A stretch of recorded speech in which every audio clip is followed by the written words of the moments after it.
morning, good afternoon, depending on where you're watching me from. Today, what I want to say today is what that thing where they make me sometimes make me feel bad. Because you will see a young man of about 30 something years still depending on his or her parents, especially the men, still staying with their parents, feeding from the mother's pot at 30 something years. Most times you see 40 years, they don't want to go out and do something. That is what I want to discuss today. Catching our kids young, identifying their talents, their skills.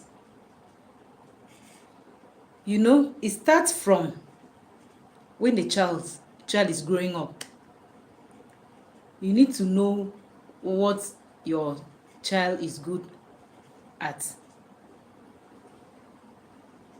Most people today, most children today, you see them, they make hair like their hairdressers. They started from small. You see those gifts in them, and when you see those gifts in them, as a mother or as a father, you need to identify it, you need to develop it, you need to encourage that child, you need to push that child, you need to give that child a direction. A child, most children, like now, you see a child finishes secondary school, go to university. After university education, will just be sitting down, be idle, having nothing to do. Most time there will be a problem. You see them causing problem. That's why you see some child joining as one bad association or the other, because of lack of what to do and lack of focus. So I've come today to encourage our my co-parents, parents, mothers, fathers. Please make sure you know what your child is good at. If you see that child most times always carrying wool, carrying needle, trying to sew one or two clothes, that is that person's calling. Encourage her or him. Make sure you enroll that child in a tailoring industry. Introduce that your child to a tailor that will push him up or her up. By the time the child is going to school, the child is also going for the practice. Most times before a child even gain admission into university, the child is already knows how to sew clothes. That child can actually pay his or her school fees without disturbing you. That is what our parents did not know. Is what our parents didn't know.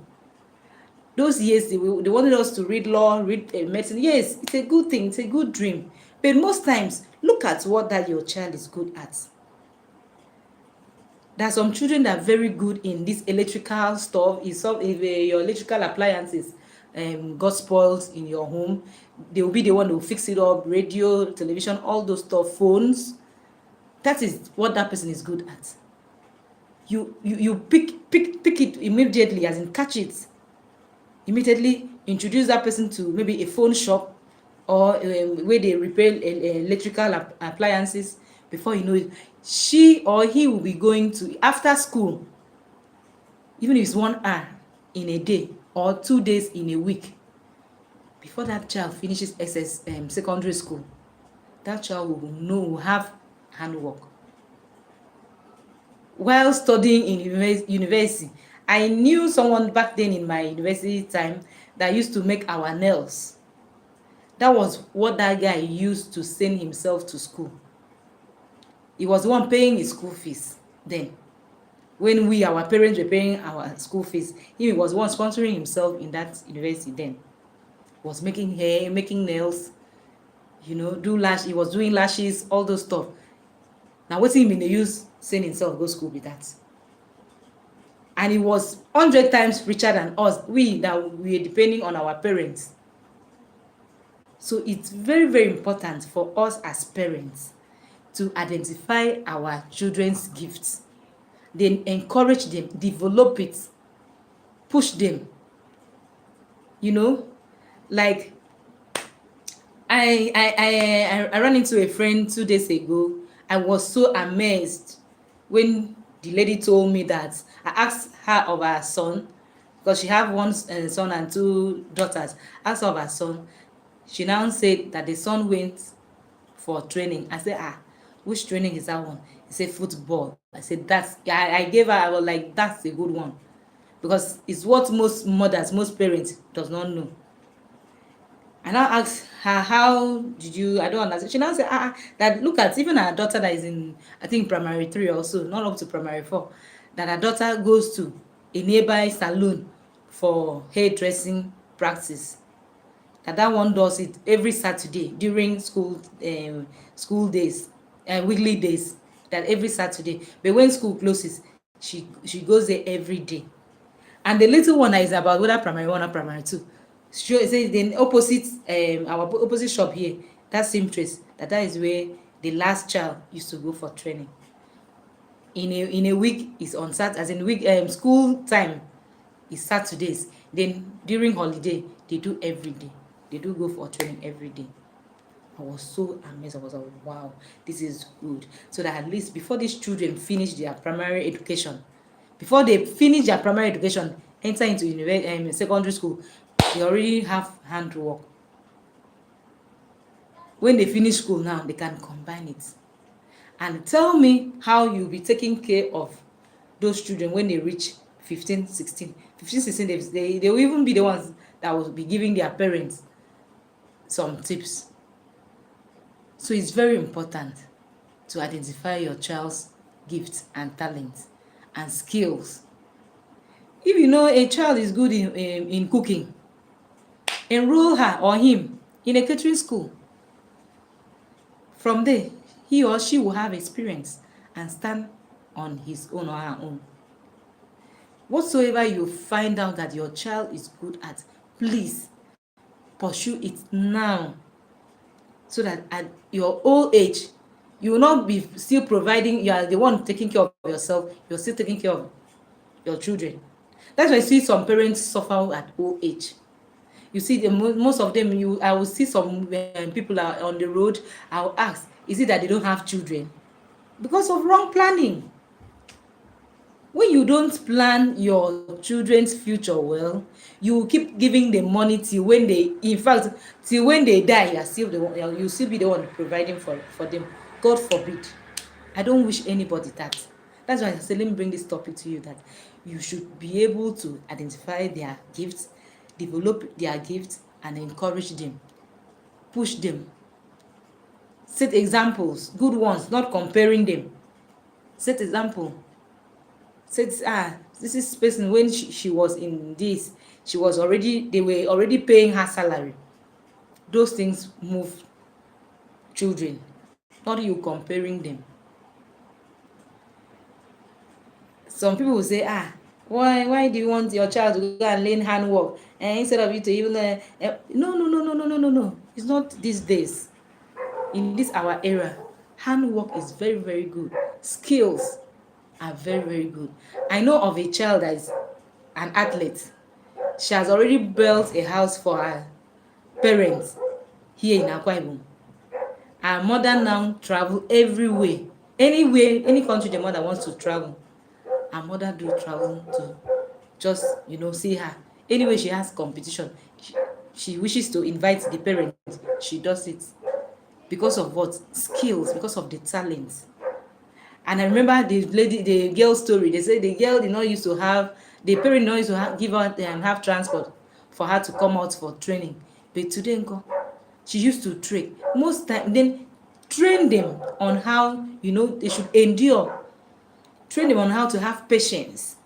Some of them now, if you go for that training, maybe you don't used to shout at them in the house, and then the owner of the business now go and shout at them, they might get angry and they don't want to go for the training. No, you need to let them know you are going, you are doing for your own self, as in you want good for yourself tomorrow. You have to endure pains. You have to endure pains, endure anything they tell you to do it, so that for yourself tomorrow you not be a problem, you not be a liability to people, you not be a liability to the society. You see, there's this barbing salon my sons do cut their hair. You see, I was so happy when I saw some young girls, I mean young girls, learning how to barb hair. I was like, wow, this is good. At least this one now will not sit in the house and be fiddling their phone, asking men to send urgent 2K for them. So it's very important for you to discover your child's potentials, what you know your child is good at. It's very important, so that tomorrow they will have what they will have what they will have to sustain themselves and their family. Tomorrow they will be responsible, especially the men. Men, this in this are my own side, the same. You feed a male child till when you die. I say no, it's not possible. It's an error. It's an error. It's not possible. It's how you lay your bed, that's how you lie on it. That I vow, I say, me like this, I have 3 sons, that by the time my 3 sons are up to 15 years, they will have what to do. They will be on their own already. Before they enter university, they will already be having what they do, without disturbing me, without as in me running around looking for where I can get school fees, looking for who I can borrow to feed them. No, I said no. Yeah, you have only sons, only your children are just all male children. Hey, yeah. I was asked them, which one is yeah? What's yeah? Why are you pitying me? Me that I've already have my own plans down. You are pitying me, yeah. My children are like this age that they are right now. They have what they go for. In each holiday, they have where they go for training. Before they finish primary school, enter university, before they finish secondary school, they will be on their own. They will definitely be on their own. No, because in my old age, I want to relax. Old age is a time one have to, relax and enjoy the fruit of your labor. Not when you are old age, you still be running, looking for what to do, for the child. No, now. So train your child on how to endure pains, on how to stand. Most times we will go to places, you see how a mother will come with a child and please, I want to go and buy something. The mother will say, no, I cannot send my child to cross the road and go and buy something. A child of 15, 16 years, you can't send him or her. So why did God even bless you with a child? I mean, because of lack of training. You don't train your child to be strong. You don't train your child to stand things, to withstand things. You don't train them to be patient. You don't train them to be on their own. Some of them, some fathers will even stay in the house and be calling school to ask their children's scores, to ask lecturers, to ask teachers, what did my child score? When your child scored 10, please make it 20 now, make it 30. No, you're not doing that child good thing. Just allow the child to just score whatsoever he or she scores. Doesn't mean that that child is not a sharp child. No, allow him to do things on his own, to do things on her own.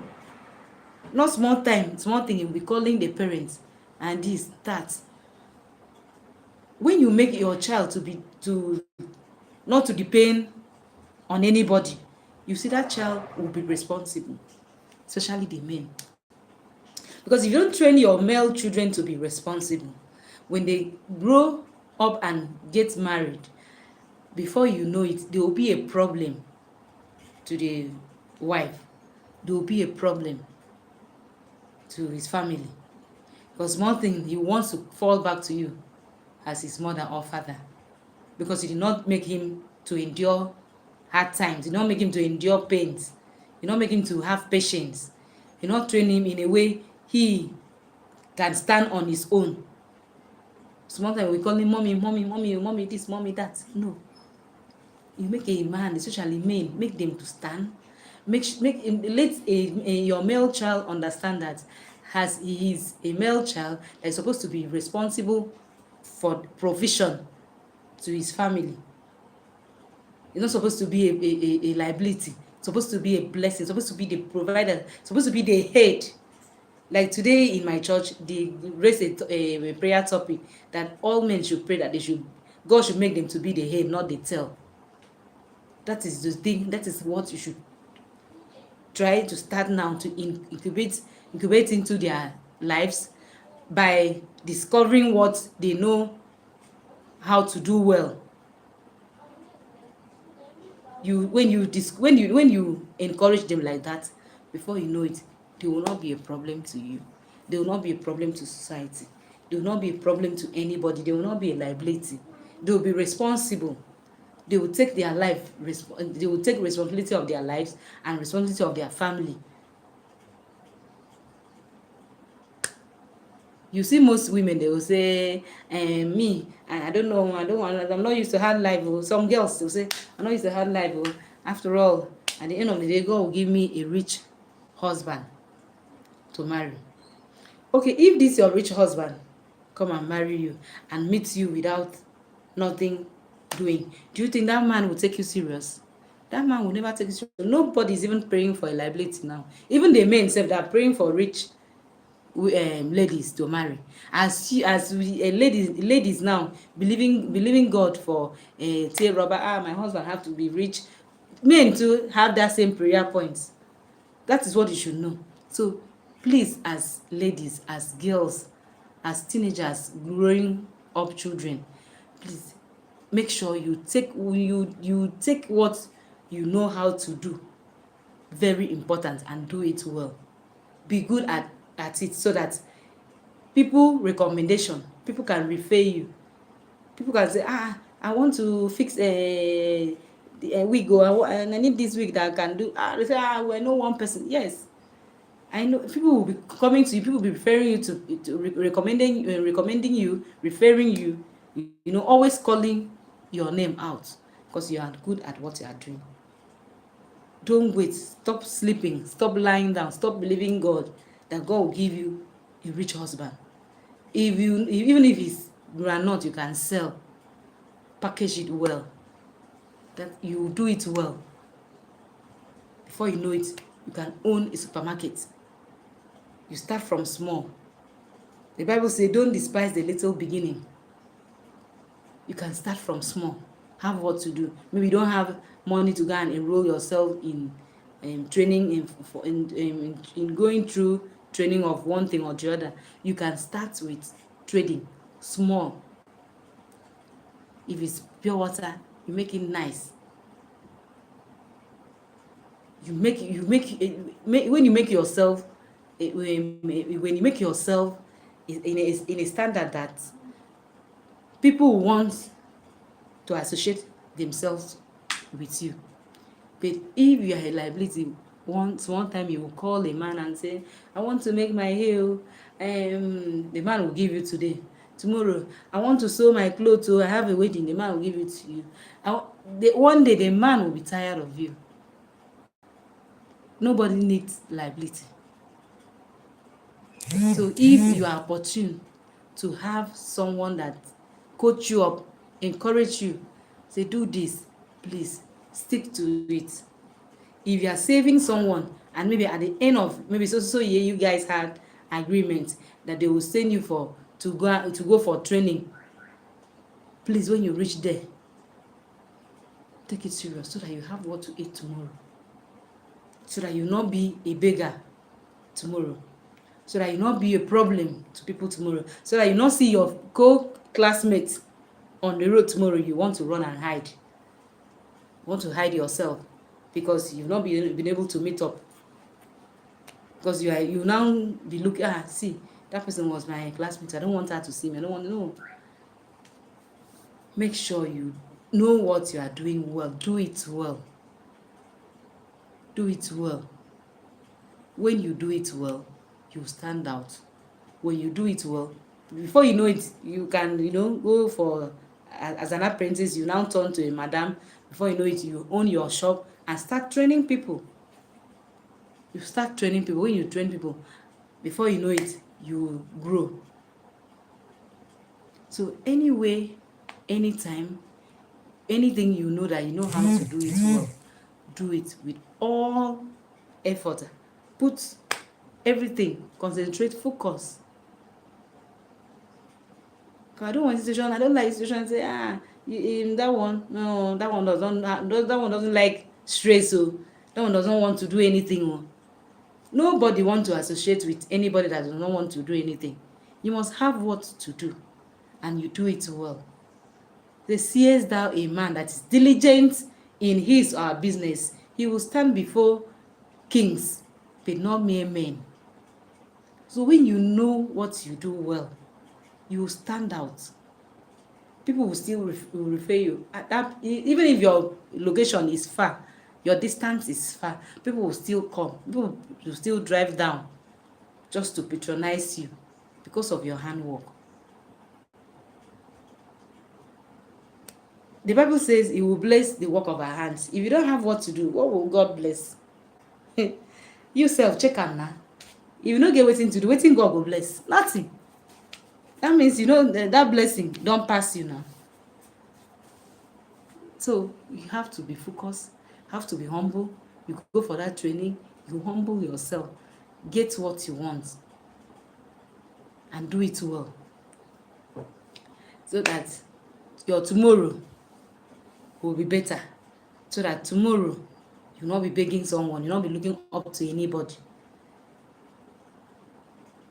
So I'm advising all the parents today that they should try and identify and discover their children's skills, talents, and they should work on it.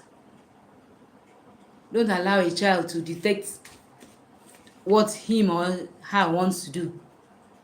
No, mommy, no. Me, I want to go to school. We don't.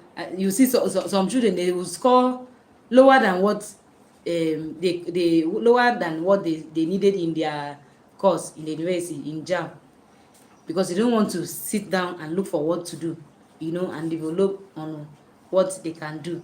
They want to go to school because they want to belong. They want to become campus girls or campus boys, especially when their mates has gotten admission.